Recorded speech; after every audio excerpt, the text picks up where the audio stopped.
And welcome into the Chase and Big Joe show here on this Friday, right here on 102.5 The Game. Connor Newt, Nick Frazier here with you. Chase McCabe will be along shortly. He is suiting, as we say here at the station. He's doing something important. Maybe something related to his cloud storage meetings. You know how big into that he is, Frazier. So. He had to get another box. Did he? Yeah, his whole entire wall full of it. Is he going to do a box opening like John Gruden does? Maybe. Yeah. He could just wrap them up and open them like trading cards. That'd be pretty cool. Maybe that's what he's doing. Joe Dubin is out today as well. He is in Rayon City taking a mental health day because they have stopped producing orange-colored crayons. Really? So he's taking a mental health day to just decompress about that. Good for him. Much needed. And I don't blame him. So, Connor Newt, I will be in with Chase McCabe today. We have got an absolutely loaded show for you today. At 12:30, DMC of Run DMC will be in studio with us. He's got a new song dropping this weekend, I believe, so we'll talk a lot about that. And, of course, just the pageantry and the history that comes with him and that, just groundbreaking hip-hop culture that he said. Of course, Uncle Chris Sanders, as I call him, will join us at 1 p.m. to talk about the Titans and the draft. And at 2, we'll have another guest in studio. Comedian TJ Miller will be with myself and Chase, and you, Dr. Crane, of course, to talk about, I believe he has an upcoming show here. Indeed, at Zanies. In Nashville. In Zanies. So, interesting there. We are broadcasting from the Busy Bee Plumbing, Heating, and Air Conditioning Game Nashville Studios, home of the $99 yearly Beehive membership, where the buzz is always about great service. And while we wait on Chase, Dr. Crane, I want to start on this. What a win last night it was for the Nashville Predators. Obviously been an emotional week for them this week, trading away 5 players, could be 6 today, could be more than that today as the deadline hits at 2 p.m. Central. So we'll have a lot of coverage on that today. But that didn't faze them last night. They took it to the Boston Bruins from start to finish. They win 6-3, but at one point led 5-1. So I believe the young guys really stepped up. You got to see a lot from Matthew Wood, who had 2 goals. Ryan Uvko made his debut, his re-debut, his second NHL game, but recorded his first NHL point. It was a big night for the young guys and a big night for the Predators in general as they win 6-3 in Boston. What were your main takeaways from that one, Frazier? The youth movement. I took a page out of the Cardinals book earlier today with Jake. I said they're youngry. They're young and hungry. This is exactly what this Preds team needs right now. I think it gives them an extra boost. I referred to it as like the interim head coach boost, for this team with the players and that they're offloading at the deadline. This is definitely a deadline boost. So again, young players are young and hungry. They want to make sure they can produce for this team and find a spot on this Nashville Predators roster going forward. I think Trevor on the text line back around the 10 a.m. hour mentioned this is the Nashville, Predator Admirals or something, or the Nashwaukee Predmirals. There you go, yeah, something like that. Yes. So he's kind of right, but again, turn the page a little bit, still have some veterans to go along with it, and see what they can do. Yeah, it's an interesting combination of lineups you got out there. You, of all people, know me the best, and when I say this, I'm going to re-echo it. I like the idea of having veterans on a line with young guys, and you're not going to see much more of that than you are the remaining games of this season, especially for the Predators. So I like the idea of, let's say they keep Steven Stamkos, which I think they will. Let's say they keep Ryan O'Reilly, which I think they will. I like the idea of having guys like Matt Wood and Luke Evangelista, of course, and Fedor Svechkov, and young guys that are going to be core pieces of this franchise moving forward. I like them alongside these veterans that are proven goal scorers, proven puck facilitators, on lines together, because I think that's the best way to keep them developing. I was a big proponent of that when Brady Martin was around. Keep him on a line with Forsberg and O'Reilly, because those two are going to teach him more than anyone else on that team is, other than maybe Steven Stamkos. I like development, and I think in selling off and doing this fire sale that the Preds are doing, miniature fire sale, we should say. It's not like they're trading, Roman Josi or Philip Forsberg or any of the primetime hitters here, but in doing this fire sale that they've done, trading some key pieces on their third and fourth lines, you're going to see a lot more opportunity develop for these young guys. And to me, I know they're probably not going to make the playoffs, but that's exciting to me. It's exciting to see the future of this franchise now. It's exciting to see some guys you see in Milwaukee, like a Joakim Kimmel or Ryan Ufko we saw last night. Guys like that that's exciting to me to see them develop and just to see what these guys got. Can they compete at an NHL level? And it's a one-game instance, but last night I think they proved just that. Yeah, and there are some players like a Tyson Jost that are kind of in their late 20s. Again, we've seen it with this Preds team. The guys in their 30s, the vets that have been there before, produce at a high level. The young guys last night that we saw with Ufko, Wood, Reed Schaefer, I could go on and on with some other players. Zach LaRue. Yeah. Those young guys that are, I'd say, before the age of 23, and the guys that are over the age of 29 to, let's say, 35, that's where you're getting a lot of your production right now. The guys in the middle, minus Luke Evangelista, your Tyson Jost, your I'm trying to think, Fedor Svechkov's not quite there yet. He's still a youngster, but I'm trying to think of the name. It's escaping me. Goodness gracious, Joachim Kimmel, a decent player. But again, you have that gap of the middle 20s. Those players in their mid 20s, they need to be producing, and that's what the Preds. We haven't seen that in the last couple of years. Yeah, but I think you saw production from them last night. Right. Again, one game instance. They could totally go out to Buffalo tomorrow and just get shellacked just because of the emotions of this week and the lack of depth that I think this team currently has. But it was an impressive showing last night. And the other side of it, I think UC Saros played a phenomenal game in between the pipes. He had maybe the save of the season, in my opinion, in the late stages of the first period. Looked like he was fielding a ground ball out there. It just looked like he was making the shift over to the left side of the net and absolutely robbed the Bruins of a goal. So this is the UC Saros experience, right? Sometimes you'll have Vezina contender UC Saros, a guy that's capable of being the best goalie in the NHL, or one of them, if that. Other times, you'll have UC Saros who looks like he's just called up for Milwaukee and doesn't look like he's ready for the big show. He's, of course, ready for the big show. He's been in the league for years now. He's got a big contract. He's riding that 8-year, $8,074,000, something like that. Yeah. Big contract, regardless. $7.74 million. There you go. Around $8 million. So it is interesting to watch the dichotomy of a UC Saros. Consistency is key for him, and I really hope that he's going to find it. But at this stage in his career, it's hard to believe there's much more he can develop just because of his age. I know you're tied to him for a long time, so there's plenty of room for him to grow. You're not going to move off of him anytime soon. And for Preds fans that keep texting me or you or into all these shows saying that's who they need to move off of, I think you need to let that one go outside of your brain, because it ain't going to happen. But UC Saros is an interesting story to me because of his inconsistencies. I think if he can get his consistencies together, which I realize is a tall ask at this stage of his career, but I think if he's capable of putting the bad behind the good, then I think you can start to build a little bit more. But as of right now, the sell is in play. It's going to be an interesting rest of the season, to say the least, with about 20 games remaining.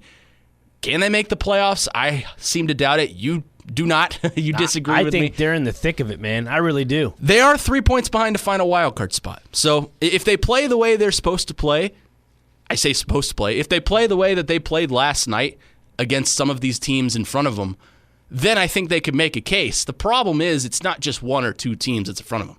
It's a cluster of 4 or 5 teams, all in the same shape that the Predators are in the point standings. So they need to do something that sets them a tier above those teams. And by selling off some of these pieces like Michael Bunting or McCarron or Blankenberg, I think you put yourself behind the curve a little bit. But they proved me wrong last night. Hopefully they can continue to prove me wrong throughout the rest of the season. Yeah, our very own Max Hurst put out the lines from practice this morning. I'll start with the defense pairings with Barron, Ufko, Haig, Perbix, and Shea and Yossi.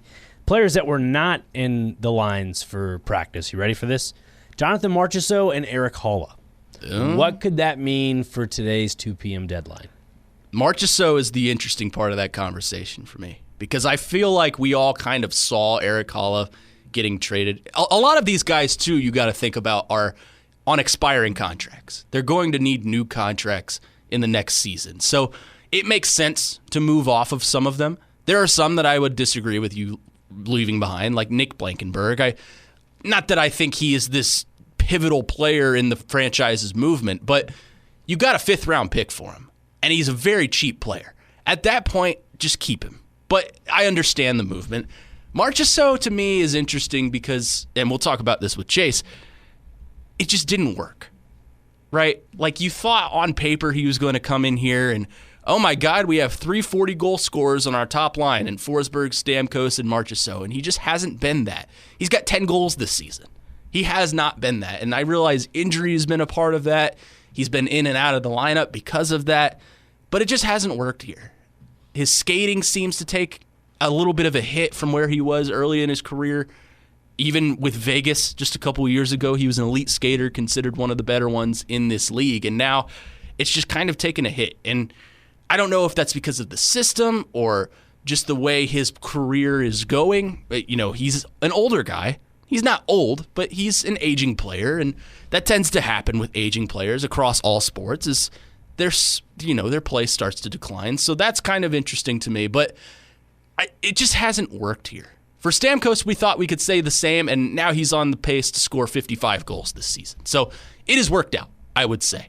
Marchessault and Shea are the other two that I just don't feel have worked out. And you're going to have a hard time moving Brady Shea. He's got that no-move clause. Marchessault has a no-move as well. He alluded to that in post-game last night. But I think Marchessault needs a fresh start. And quite honestly, I think the Predators need a fresh start from Jonathan Marchessault. So I'm interested to see if and what they do with him today. Yeah, from what Max has tweeted out about those lines, to me, I feel like that's a little telling. I agree. Because earlier when I was on with Jake, there was a conversation of should the Preds kind of move off of O'Reilly and get all that capital, get all that draft capital for whatever he's worth. And I disagree with it because, one, I think this team can go the distance. I think they can make the playoffs. From what we saw last night, if that production continues with these young players, and you mix it with a Ryan O'Reilly when he's fully healthy and, like you just mentioned, a 30-goal scorer right now, Steven Stamkos, this team could be really, really good this rest of the season out. Again, they have a tough away schedule coming up, but minus that, if they can at least collect, 3 or 4 wins on their away trip, they're in the thick of it with everybody else. Now, the only unfortunate thing with the records is you look at San Jose, you look at the Kings as well that are above them in the rankings. They're all tied on the same points, but it's the tiebreaker that with the overtime losses and overtime wins and so forth. That's the big kicker for the Nashville Predators. And that's what I want to talk about coming up next. In the grand scheme of things, what went wrong with the 2025 Nashville Predators? We'll do that coming up next. 615-737-1025 is the phone number. Phone and text lines driven by WilsonCountyHyundai.com. I'll wait for Chase to get into our question of the day because it's a fun one for both of us. So I'll wait for Chase to get here to give you that. But our question of the day is presented by Aries Tactical. Your safety, your skill, your Aries Tactical. First-time users shoot for free. Just tell them that Chase sent you. Check them out at ariestactical.com. We'll discuss the franchise moving forward of the Nashville Predators. What went wrong this year, and what does the outlook look like in the coming years? Coming up next, Connor Newton, Nick Frazier, waiting on Chase McCabe here on the Chase and Big Joe Show here on 102.5 The Game. What's kind of the deadline period like for you right now as you're watching not only your teammates go, but everybody's future maybe in question here? How are you handling this week? Yeah, I mean, I have a no move, so I'm handling as well as I can. Yeah, I mean, obviously they took a different approach at the deadline this year, and I mean, it's kind of like where they were going last summer as well. So they just kept going in the same direction, and it's a part of the league that we're in, like the organization. They take decisions and stuff, and we're just players here trying to bring our best effort. You've had no conversations with Trotz or anybody about potential moves or anything like that? I would like to keep that probably between me and Trotzy, but I mean, I worked hard to put myself in a situation that I have a no move, so I pretty in control over that. And yeah, I mean, right now it is what it is, and I mean, you had a big game tonight, and it was good. That was Jonathan Marchessault after last night's victory against the Boston Bruins. Welcome back in. Chase and Big Joe here on 102.5 The Game. Connor Newton, Nick Frazier with you right now. Chase McCabe will be along shortly. Stay tuned at 12:30. DMC of Run DMC will be in studio with us, talking all things his career, how he impacted the hip-hop culture, all of that. Teron Davenport will be on with us as well for that interview. But Right now, we're talking a little bit of Predators hockey, and you heard it right there. They asked Jonathan Marchessault, will you be moved at the deadline? Have you had conversations with general manager Barry Trotz about your movement at the deadline? And he said, quote, I'd like to keep those private between myself and Trotzy. That to me, and I don't know about you, Nick Frazier, but that to me signals, yeah, that boy gone. And it's important to note that this morning at practice, both Jonathan Marchessault and Erik Haula were absent from the practice. Steven Stamkos and Ryan O'Reilly were present at the practice. So I think that gives you a little bit of inside baseball knowledge on what is going to happen here. Where those destinations are, what the return is, I'm not quite sure yet. But I think we have a general idea. The fog of war is clearing a little bit.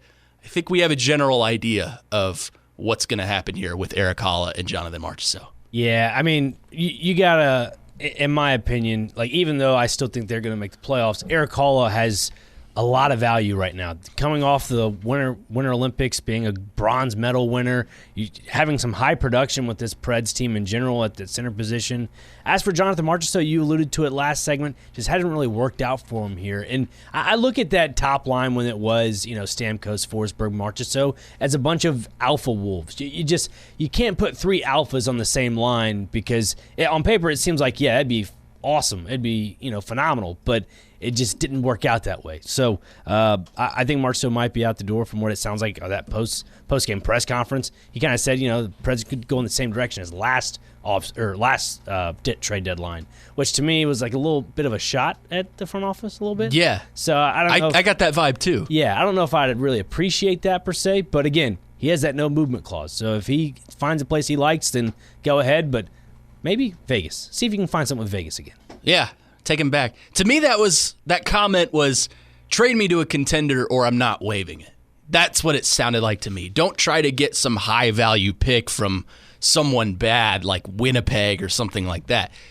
I think he wants to go to a competitor. I think he wants to go to a Dallas or Colorado or maybe Vegas again. Something like that, some kind of cup contender, or else he's not going to waive that trade clause. And this is just yet another example, in my opinion, of bad contract decisions. I realize a no move is attractive to bring in big-time free agents to your franchise, but how many guys on this roster have the no move that were brought in elsewhere? Marchessault, Stamkos, O'Reilly doesn't, but he's treated as if he does. Brady Shea has a no move, and then you got guys that you are homegrown. Yossi, Forsberg, Saros all have no move clauses in their contract. So it's just another example of what I think is bad contract negotiation in putting in these clauses on not sure things. And I realize coming into this, Jonathan Marchessault seemed like he was going to be a surefire great player for the Predators. And he's had his moments. He's had moments where he's put games on his back, and he's won games for the Predators. That said, I feel like a divorce is needed between these two parties, the Preds and Jonathan Marchessault. I think they would both be better off without each other. I think Jonathan Marchessault would rather go to a contender, someone he feels he can win another Stanley Cup with. I think the Predators would feel better moving forward with the young guys and guys that they know are proven commodities for their franchise, such as Stamkos, Forsberg, Yossi, people like that, O'Reilly. I think a divorce is imminent. I think a divorce is necessary. And I think the return is going to be interesting to look at because on paper, yes, I think Marchessault is probably worth a first-round pick. Do other teams around the league see that, knowing what you know about his injury history, knowing what you know about his attitude, knowing the things you know inside baseball, once again, about Jonathan Marchessault? That is the story to me. What do you think you can get for Jonathan Marchessault knowing all these things? Yeah, I don't know what a true value would be for a Marchessault, but I get why he wants to go to a contender, but I can't comprehend why he wouldn't want to stick it out with Nashville and just try to get there with them. Because this is just my assumption and what I'm assuming to the fact of the matter, if you trade him like a Vegas or Anaheim or an Edmonton, anywhere in the Pacific, guess what? One of those teams is going to drop down to that second wild card spot because of how high the points are. I think Edmonton right now is at 68 points. Preds are at 64. That's just 2 games, 2 wins, and you're back into a second wild card spot. But again, Edmonton holds that third spot in the Pacific. We'll see what happens there. But again, I don't understand why, if you're Marchessault, say, for instance, you go and you're traded back to Vegas. Say they go on like a 4 or 5 game skid. Guess what? Say the Preds go on a 4 or 5 game win streak. Guess where the roles are reversed now. That's what I don't get. I'm having a hard time comprehending that. It's an interesting dichotomy between the two parties. And look, I understand not everyone's going to be happy in the same situation, but I do find it interesting. You have veterans that are, capable of playing the same level of play Jonathan Marchessault is, i.e., Stamkos, O'Reilly, that were brought in from other places and are still thinking, yeah, we want to play meaningful playoff games with this hockey team. Why is Marchessault the outlier? Is that an attitude issue? Is someone telling him something behind the scenes? Is his agent trying to negotiate something to get him to a team that is a surefire playoff team? I don't know. Those are answers we don't know. But as of 2 p.m. today, so about an hour and a half, he could be moved. And quite honestly, I think it's for the best that he is moved. Yeah, chemistry-wise, for sure. And also, too, it helps out with the younger players. I agree. I'm not saying Marchessault's a cancer in the locker room, whatever it may be. I'm not, saying a Frank Saravalli. Yeah, I was about to say Saravalli. No, but it just, maybe this is, like you said, maybe it's needed. And if that is the case, then good for the Preds. But I'm in for the youth movement. They're younger. Get them to that staple point where they can get a couple wins under their belt. And again, momentum is the key factor in all of this. If you can get some momentum going into the deadline and then after the deadline without the key players that you've, offloaded, the McCarrons, the Buntings. And again, just looking at that McCarron trade, no longer do you have that third line of Cole Smith, Kiefer Sherwood, and Michael McCarron from a few years ago. All 3 of those guys are gone. So that was my favorite line, unfortunately. The Beast line. The Beast line, man. As it was called. Unfortunate. 615-737-1025 is the phone number. Phone and text lines driven by WilsonCountyHyundai.com. Chuck on our text line says, I heard yesterday Marchie is thinking about his children playing. In other words, he wants to be in a city that has strong youth hockey. That could be a factor, and there's a reason he has a no-move clause. He could totally be thinking about that and say, you know what? My kids love it here in Nashville. My family loves it here.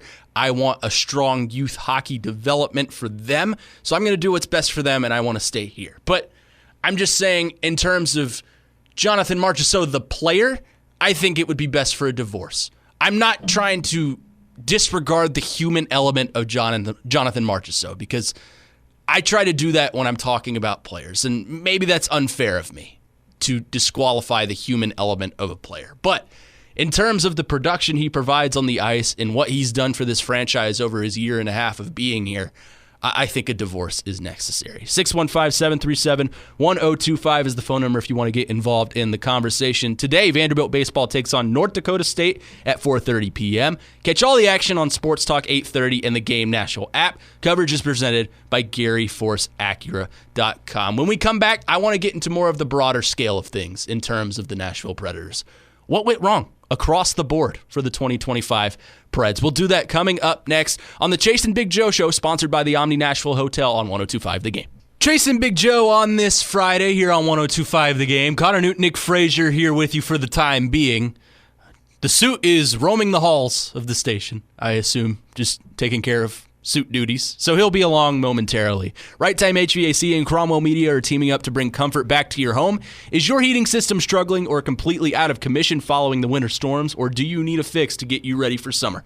Nominate yourself for the Right Time Home Rescue and tell us your story. Enter today at thegamenashville.com/HVAC, and you could win a new HVAC system installed by Right Time HVAC. Right Time HVAC, locally owned and operated. There's never a wrong time to call Right Time. All right, Nick Frazier, we are discussing the state of the Nashville Predators, and we have some thoughts on Jonathan Marchessault, so I'll get to those first before we get into the broader scale of things. But I want to know, what do you think went wrong with the 2025 Nashville Predators? 615-737-1025 is the phone number. A couple of thoughts on our text line on the Jonathan Marchessault front. 3391 says, I've thought from the start something hasn't felt right because Marchie hasn't truly got going, whereas Stamkos changed his way of playing by going to the net, and he's not producing not only goals but assists too. Yes, that's what I was thinking too. And, I think when you signed Jonathan Marchessault, you thought you were going to get instant impact. I think you thought he was going to instantly come in and change your way of producing on offense like he did in Vegas or any of his prior stops. He hasn't developed. He hasn't stuck the way that some of these other guys that you brought in have. Steven Stamkos is the perfect example of that. Early on in Steven Stamkos' Predators career, there was a lot of him just standing by the point, waiting for a one-timer to come his way. He wasn't technically playing center. He was more of a winger. Or I guess he was playing center. He just wasn't taking draws and playing in the middle. That was Ryan O'Reilly's job. So he was more likely to just stand by the point and wait for the puck to come his way. Since then, he's changed his way of playing. He's now attacking the goal himself, and he's getting results. He's on pace for 55 goals this season. So he's developed. He's grown his game for a different system. Marchessault hasn't done that. And I understand injuries have been a concern with him. He's been in and out of the lineup because of that. But Jonathan Marchessault hasn't stuck the way that you wanted him to. So it's frustrating from his part, I'm sure. It's frustrating from the fans' perspective. I just feel a divorce is needed. 2503 says, Marchie was so overrated. He is bad at handling the puck, doesn't have good vision of where his mates are on the ice, and one of the worst passers off the puck. The only positive, he wasn't scared going to the middle of the ice. I agree with that right now. I disagree with that overall in his career. If you go back and watch film from Marchessault's time with Vegas, what did that team do so well because of him? They moved the puck around, right? They set up guys for success. He was setting up Jack Eichel and Mark Stone and guys that he played on lines with for success because he was capable of playing in the middle of the ice. He hasn't done that here, and it is kind of frustrating to think about if you look at it from that perspective. 615-737-1025 is the phone number. Let's go to our phone lines. Marshall is on the phone line, wants to talk about the Preds. Marshall, go ahead. Hey, guys. How you doing? Doing well. Good. So this is my thought on what's wrong with the Preds. And now this is also coming from a guy who does not get a chance to watch a lot of games. So if I'm totally off base here, let me know. But I think we have a goaltending problem. I have never once believed in UC Saros. I've wanted to, especially after he kind of carried Finland on his back in the Olympics. I actually thought his Olympic play was outstanding. I really wish he could bring it back to Nashville, but I just don't believe he has. I think it's a disastrous contract from the time he signed it a couple 3 years ago, whenever it was. But anyway, so I'll hang up and get your opinion on it. Thanks. Bye. Thanks, Marshall. And I'm proud to welcome in the actual host of this show. Hi. The suit, Chase McKay. Hi. I know I'm late. Suit duties. I had to deal with that today. But look, and hello, Connor. Hello, Nick. Hello. I think Marshall. I get what Marshall is saying. He's not the first person to say it. He's not Pekka Rinne. So let's just say that. And I think for a lot of Preds fans, it's kind of like Kalen DeBoer following Nick Saban. You're the guy after the guy. You're the guy after the guy. Kalen DeBoer is a damn good football coach. Yeah. He's not Nick Saban. And to Alabama fans, there was such an expectation that so far he hadn't lived up to. So that's something to consider.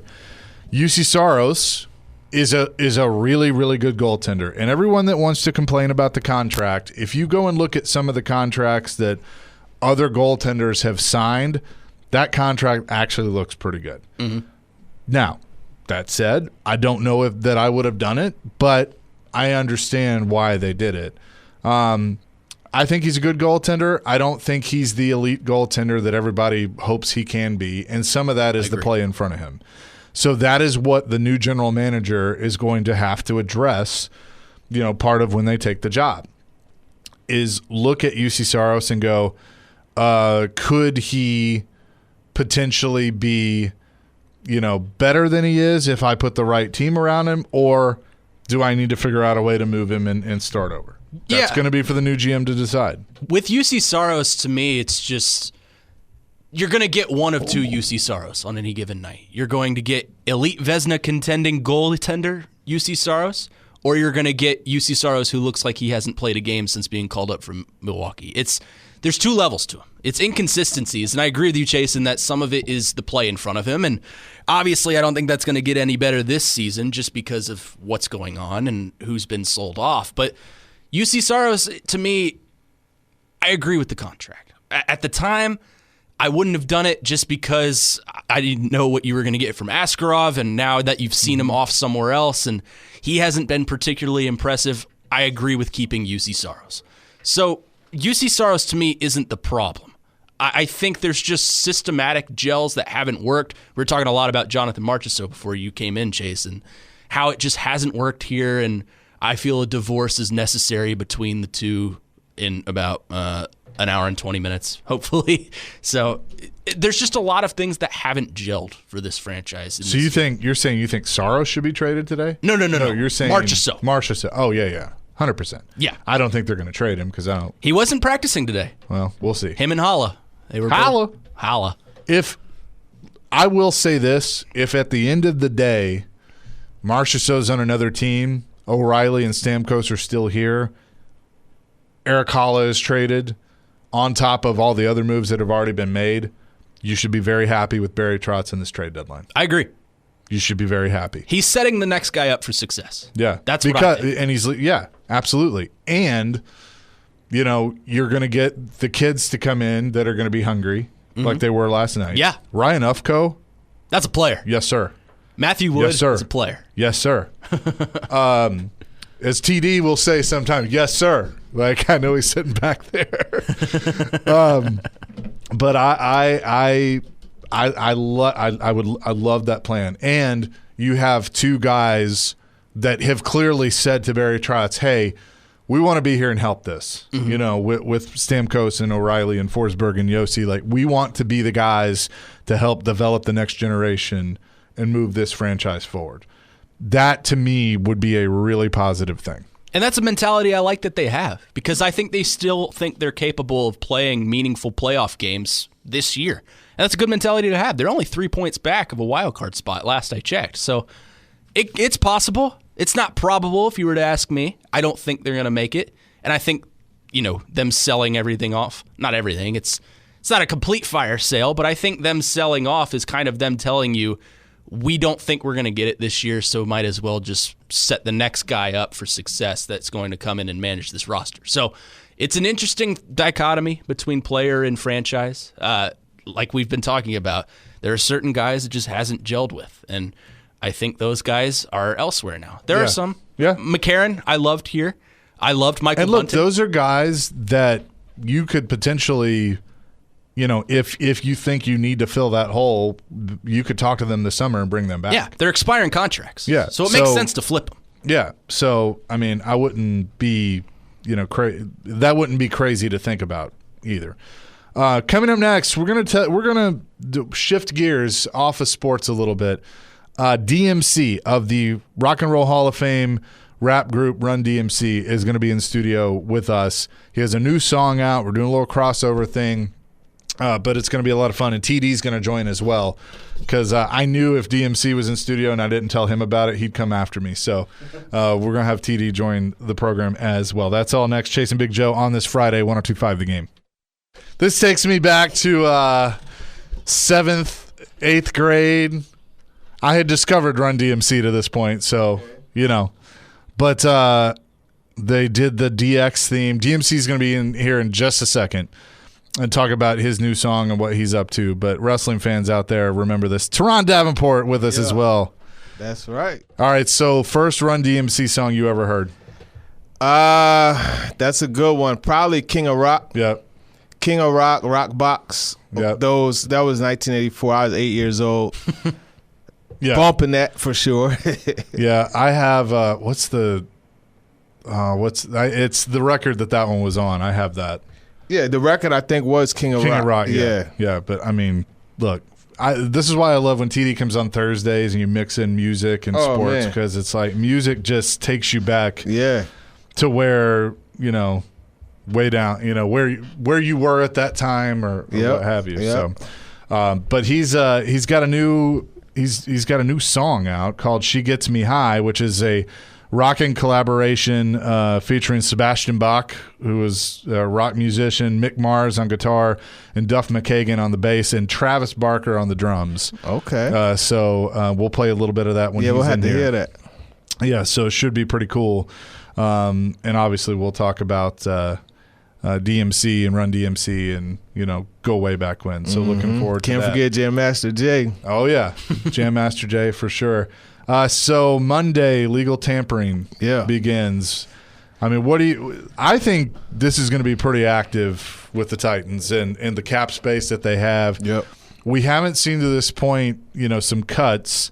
I know those could still come, but Ridley and Snead, I feel like won't be on this team. I think the Snead one is just a matter of time. Ridley is a really interesting situation because I know Brian Daboll wants to coach him. He didn't want to ruffle any feathers or lean one way or the other when I asked him about that, but he wants to coach him. And they want to be reunited from 2017. So you have that, and then also you look at it, just in talking to some of the people out there at the Combine, it was like, I don't know that we want to further deepen a need. There's already a need for receivers. You release Ridley, now you really need one, and I don't know that that's a situation they want to be in. Yeah. Do you think if you got him to maybe restructure or something and be like, hey, look, let's just see what happens in this offense? I mean, it wouldn't be terrible to have him, knowing that he's probably not going to be your primary receiver. It's actually a plus to have him. Yeah. Calvin Ridley's a dynamic football player. Mm-hmm. I know you have some of the issues with the drops, Connor. We've talked about that, But at the same time, when you talk about playmaking ability, like go back to the Lions game. Or look at some of these other games. What was it? I think it was the Texans game. He had the deep catch late, and it led to a win. Now, I'm not talking about last year. I'm talking about the year before. But, I mean, this guy, he is a playmaker. But for me, the bigger thing is, especially if you're going to draft a young receiver, you want to have a Calvin Ridley in the building. Because I watched Alec Ayermanner and Chim DK. I watched how they watched Ridley. And I talked to them about how they're like, man, you see the way he goes on every rep? There's no way I can't go hard on every rep. That's Calvin Ridley doing an established pro. I'm a rookie. I better go hard too. So I think you do have that also. Sorry. He's like, hey, how's the handoff? Hey, man. Let's say they do bring in Wan'Dale Robinson, which I think is kind of an unspoken truth that I think we could see next week. Is that a guy that you think would complement Ridley well? I think, Wan'Dale Robinson would definitely – he'll complement everybody because he is that middle-of-the-field worker. He's sturdy. He's a guy that's consistent, and he can stretch the field when you need him to. It's just for me, Chase, like we talked about, $18 to $20 million, 90 receptions on 140 targets. I'm not sure. I'm not going to say I'm not sure. I know that you can find other guys that could do that, right? So it's just, what is it about that $20 million tag that makes him relative to that? That's my whole thing. I think you could find somebody else that could do that at a lesser price. Yeah, and I feel like Borgonzi is going to be frugal, even though he knows he has the cap space, and if he's got to overpay on one guy, I think he's probably willing to do it. Like a Pierce or one of the receivers, you're probably going to pay a little more than you should, but that's the cost of doing business, especially, getting them to come to a team that hasn't been very good. So there is some of that as well. But this is a strong free agent class when it comes to depth. Yeah. And so I think that's out there on top of what you could get in the draft. Right. I agree with you. And you look at somebody like Calvin Austin III. He's probably a better vertical threat than Wan'Dale Robinson. Wan'Dale Robinson, to me, is a better intermediate route worker. But that is an example. Are we focused on Robinson just because of the connection to Dable? Do you think that's like would he be in consideration if somebody else was the offensive coordinator? I think I'm focused more on the slot position. Yeah. It just so happens that Wan'Dale Robinson has shown that he had success in there. So there's definitely a match there to where it's like, all right, you got a coordinator and player relationship that's already established. But at the same time, it's just you look at Dable and his scheme, right? And it's shown dating back to Charlie Weiss. Like we've talked about this too, Connor. Going back to Charlie Weiss using Troy Brown, right? Using Deion Branch, you know what I mean? And going all the way up to Wan'Dale Robinson. The slot receiver has always been a primary target getter in that Erhard Perkins scheme. And then also you look at another example with Brian Daboll with Cole Beasley in Buffalo, right? Once Beasley and Stephon Diggs got together, then that's when things really started to escalate. Yeah. So if I looked in the crystal ball and I told you that the receiver room was Iomanner, DK, Robinson, you draft Chris Bell because you got me excited about Chris Bell. And then certified. And then you got Ridley and Oliver. I mean, that's a pretty solid core. That's a pretty solid, complete core. Yeah. And you have, right, you run that play action and you get that strike route like what Arthur Smith used to always call for Tannehill and A.J. Brown. Because here's the thing with Chris Bell. He's and I talked to him about this because you could see it when you watch him, but it was cool hearing him talk about it. The confidence that he has in his catching ability to run through the catch, right? A lot of times you'll see a receiver, he's running that strike route, and he'll throttle down a little bit, catch it, and then have to speed back up. Chris Bell, A.J. Brown, these are two guys that just run right through it. You know what I mean? Because they have the confidence in their catching ability. So you have that. Then you have Wan'Dale working the intermediate stuff. And then you got the Chim DK on the deep crosser. Mm-hmm. You got Iomanner. Iomanner to me, and it kind of hit me yesterday as I was thinking about it, Iomanner to me is a lot like Michael Pittman. As far as you could throw the back shoulder, he'll work the digs, he could work the post and those types of things. So I think that group that you mentioned is a complete group. Coming up next, Daryl DMC McDaniels in studio with us. TD, Connor, Chase McCabe, Nick Frazier with you. Chasing Big Joe, 102.5 The Game.